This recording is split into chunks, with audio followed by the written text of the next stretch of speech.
Horror कहानियां थी। शब्द, तुझे भरोसा नहीं ना, तो फिर जा अपने कमरे में जाकर देख। तेरे पलंग के नीचे तुझे तेरी माँ की हड्डियां मिलेंगी। प्रभात दौड़कर अपने कमरे में जाता है और अपने पलंग के नीचे देखता है। वहां पर सचमुच एक कंकाल पड़ा हुआ था और उसके शरीर पर जो कपड़े थे वो प्रभात की माँ के थे। क्या बात है, आज तो आप सुबह से ही बहुत बिजी हैं।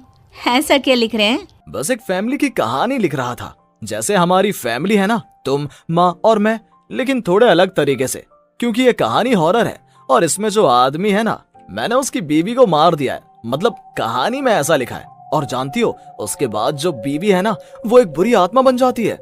क्या बेटा, इस तरह की डरावनी कहानियां क्यों लिखता है तू? जानता है ना, हम जो सोचते हैं, जो लिखते हैं, हमारा दिमाग पूरा दिन वैसा ही होता रहता है।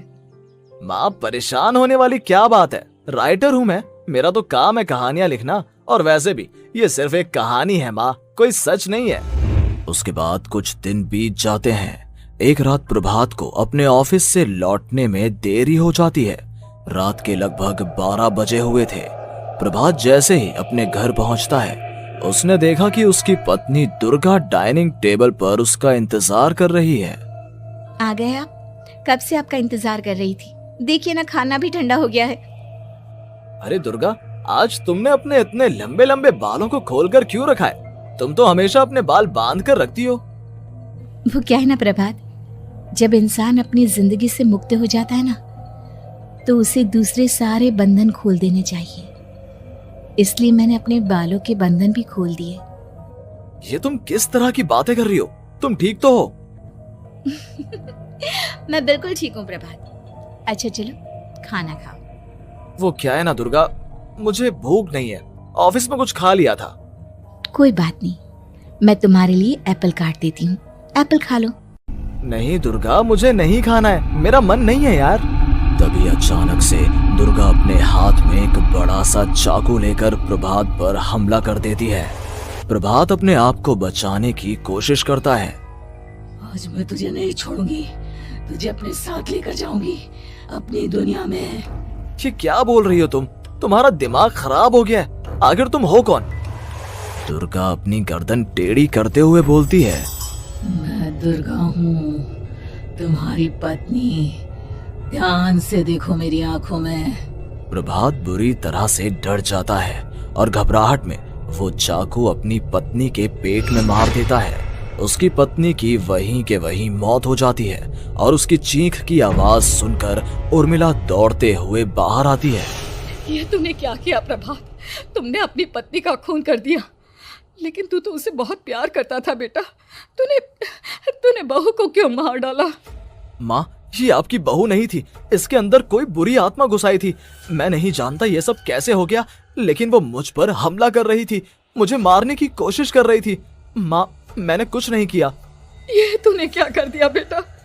दुर्गा ने मुझे कहा था कि वो तेरी कहानी को उस कैरेक्टर की तरह एक्टिंग करके तुझे डराने की कोशिश करेगी। अरे वो तो तेरे साथ मजाक कर रही थी। हे भगवान, ये क्या हो गया?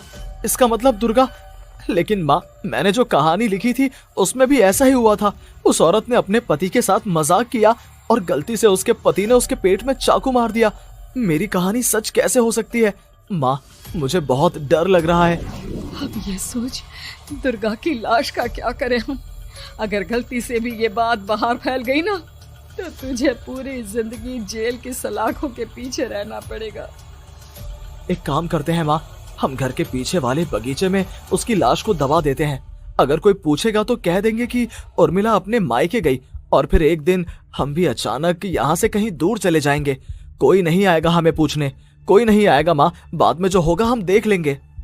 प्रभात अपनी माँ उर्मिला की मदद से दुर्गा की लाश को अपने घर के बगीचे में गाड़ देता है। कुछ दिन तो ऐसे ही बीत जाते हैं, लेकिन एक दिन अचानक रसोई से आ रही कुछ आवाजें सुनकर प्रभात की नींद खुलती है।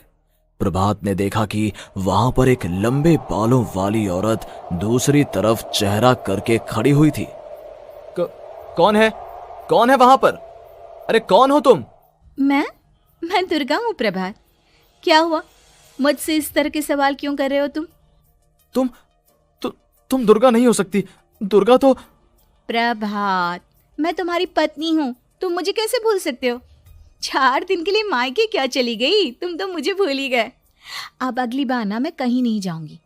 पता चला तुमने तो मुझे पहचानने से ही इनकार कर दिया। नहीं, तुम दुर्गा नहीं हो सकती। तुम दुर्गा हो ही नहीं सकती। मैं जानता हूँ ये सब क्या हो रहा है। मैंने अपनी कहानी में लिखा था कि उस आदमी की पत्नी की मौत के बाद एक बुरी आत्मा उसका रूप लेकर उसके घर में आ जाती है। तुम वही हो ना? और अचानक से खूबसूरत दुर्गा का चेहरा काला पड़ जाता है। उसकी आंखें लाल हो जाती हैं और पूरे शरीर पर बाल, लंबे नुकीले नाखून, उसके दोनों पैर उल्टे हो जाते हैं और बेहद डरावनी आवाज में वो चिल्लाकर कहती है, बुरी आत्मा, मेरा खून करके मुझे अपने ही घर में गाड़ कर तू मुझे बुरी आत्मा कह रहा है? मैं तुझे छोड़ूंगी नहीं। और अचानक से प्रभात के घर में बेहद डरावनी आवाजें गूंजने लगती हैं। घर में चारों तरफ बहुत सारी बुरी आत्माएं नजर आने लगती हैं। प्रभात घबरा कर अपनी माँ को आवाज देता है, माँ कहाँ है आप? जल्दी आइए माँ, देखिए ना ये सब क्या हो रहा है। प्रभात ने देखा कि अचानक से उसकी माँ कमरे से दौड़ कर आती है। क्या हुआ प्रभात? और ये लोग कौन है? इन सब की गर्दन टेढ़ी क्यों है? इनके बाल खुले हुए। प्रभात, ये सब लोग तो मुझे मरे हुए नजर आ रहे हैं। हाँ माँ, ये सब लोग मरे हुए ही हैं और ये ठीक वैसा ही हो रहा है जैसा मेरी कहानी में हुआ था। लेकिन मेरी कहानी के हिसाब से तो आप भी। अचानक से उर्मिला का रूप बदल जाता है। वो भी एक डरावने साए की तरह बन जाती है और बेहद डरावनी आवाज में चिल्ला चिल्ला कर कहती है, मर गई तेरी माँ। जानता है, कल रात जब तू सो रहा था ना, तो मैंने उसके शरीर का सारा खून पी लिया। अब बस हड्डियां बची है उसके शरीर में। नहीं, ऐसा नहीं हो सकता। ऐसा बिल्कुल नहीं हो सकता। मेरी माँ नहीं मर सकती। तुझे भरोसा नहीं ना? तो फिर जा, अपने कमरे में जाकर देख। तेरे पलंग के नीचे तुझे तेरी माँ की हड्डियां मिलेंगी। प्रभात दौड़कर अपने कमरे में जाता है और अपने पलंग के नीचे देखता है। वहां पर सचमुच एक कंकाल पड़ा हुआ था और उसके शरीर पर जो कपड़े थे वो प्रभात की माँ के थे। माँ, अब मुझे कुछ करना पड़ेगा। लेकिन मेरी कहानी में लिखा था कि माँ की मौत मेरे हाथों से होगी, पर माँ तो पहले ही मर चुकी है और वो बुरी आत्मा मुझे भी मार देगी। नहीं नहीं, इससे पहले कि वो मुझे कुछ करे, मुझे उसका काम खत्म करना होगा। प्रभात अपने हाथ में बड़ा सा चाकू लेकर उस बुरी आत्मा पर हमला कर देता है जिसने प्रभात की माँ का रूप लिया हुआ था, और अगले ही पल वो नीचे गिर जाती है और उसके शरीर से खून बहने लगता है। ऐसा नहीं हो सकता। एक बुरी आत्मा के शरीर में तो खून होता ही नहीं है। तो क्या सच में मैंने अपनी माँ को मार दिया? लेकिन अभी कुछ देर पहले तो फिर वो कंकाल किसका है? और ये कौन है? मैं पागल हो जाऊंगा। और अपनी माँ की लाश, इसका मैं क्या करूं? लोग पूछेंगे तो मैं क्या जवाब दूंगा? तभी वहां पर दुर्गा का रूप लेकर जो आत्मा थी उसने प्रभात से कहा, गाड़ दे अपनी माँ को ले जाकर उसी जगह जहाँ तूने मेरा खून करके मुझे गाड़ दिया था। जा, चला जा। घबराया हुआ प्रभात पागलों की तरह अपनी माँ की लाश को लेकर बगीचे में गाड़ देता है। प्रभात की हालत पागलों जैसी हो जाती है। वो अपने आप को अपने घर में बंद कर लेता है। कहानी के हिसाब से तो आगे ये हुआ था कि कहानी लिखने वाले ने उन बुरी आत्माओं से डरकर आत्महत्या कर ली थी। तो क्या मैं भी मर जाऊंगा? क्या मैं भी आत्महत्या कर लूंगा? एक काम करता हूँ, मैं अपनी कहानी का अंत बदल देता हूँ। हाँ, ये मैंने पहले क्यों नहीं सोचा। मैं लिख दूंगा कि कहानी को लिखने वाला आत्महत्या नहीं करता, बल्कि कहीं दूर जाकर नए सिरे से अपनी जिंदगी शुरू करता है। यही सोचकर प्रभात ने अपनी लिखी हुई कहानी को बाहर निकाला और उसे पढ़ना शुरू किया। ये देखकर वो हैरान रह गया कि कहानी का क्लाइमैक्स तो किसी ने पहले ही बदल दिया था। ये क्या? इसमें तो लिखा हुआ है कि आखिर में उस लेखक की पत्नी और माँ दोनों बगीचे में जिंदा दफन थे। बुरी आत्माओं ने उनको कैद करके रखा था और वो लेखक अपनी माँ और पत्नी दोनों को जिंदा बाहर निकाल लेता है। लेकिन ये सब लिख किसने दिया?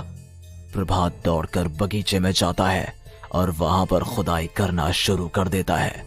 प्रभात देखता है कि वहां पर लकड़ी के 2 बड़े संदूक हैं और उनके अंदर से आवाजें आ रही हैं। प्रभात बचा लो मुझे, अगर थोड़ी देर और हो गई तो वो मुझे छोड़ेगी नहीं। बेटा देखो, मैं इस बक्से के अंदर बंद हूँ, प्लीज मुझे बाहर निकालो, वो बुरी आत्मा किसी भी वक्त मुझे मार डालेगी। प्रभात वो दोनों बक्से बाहर निकालता है और अपनी पत्नी और माँ दोनों को आजाद करवा लेता है। लेकिन तभी वहां पर अचानक से एक बेहद डरावनी और खौफनाक दिखने वाली औरत आ जाती है। तुझे क्या लगा था इतनी आसानी से अपनी पत्नी और माँ को बचा लेगा? बस 5 मिनट और उसके बाद अमावस का चांद आसमान में आने ही वाला है। लेकिन तूने इन दोनों को बाहर निकाल लिया, अब तुझे मरना होगा। नहीं, मैं जानता हूँ मैं नहीं मरूंगा, और अब आगे क्या करना है ये भी मुझे पता है। प्रभात, ये बहुत खतरनाक है, हमें मार डालेगी प्रभात, चलो यहाँ से। नहीं दुर्गा, अब मुझे अच्छी तरह से पता चल चुका है कि इस बुरी आत्मा से हम कैसे पीछा छुड़वा सकते हैं। और इतना कहकर प्रभात अपने हाथ में पकड़ी हुई सिंदूर की थैली उस बुरी आत्मा के ऊपर उछाल देता है। कुछ ही देर में वो जमीन पर गिरकर राख में बदल जाती है। ये सब क्या हो रहा था बेटा? ये सब तुम्हारी लिखी हुई इस कहानी की वजह से हुआ है ना? नहीं माँ, पहले मुझे भी ऐसा ही लगा, लेकिन बाद में पता चला कि बरसों पहले हमारे इस बगीचे की जमीन के अंदर किसी को जिंदा गाड़ दिया गया था और बस उसी औरत की आत्मा हमें परेशान कर रही थी। उसी ने मेरे शब्दों में जान डालकर उस कहानी को जिंदा कर दिया था। मुझे माफ कर दो प्रभात, मैंने आपकी कहानी के साथ छेड़छाड़ की थी और उसे बदल दिया था। माफी मांगने की जरूरत नहीं है दुर्गा, तुम्हारे उस बदलाव की वजह से ही आज हम सब जिंदा हैं, क्योंकि आखिर में कहानी में वो हुआ जो तुमने लिखा था। उम्मीद है कि आपको हमारी ये कहानी पसंद आई होगी। कृपया हमारे चैनल को सब्सक्राइब करें और सभी अपडेट्स के लिए बेल आइकन जरूर क्लिक करें। और हाँ, वीडियो लाइक और शेयर करना मत भूलिएगा। Bye bye.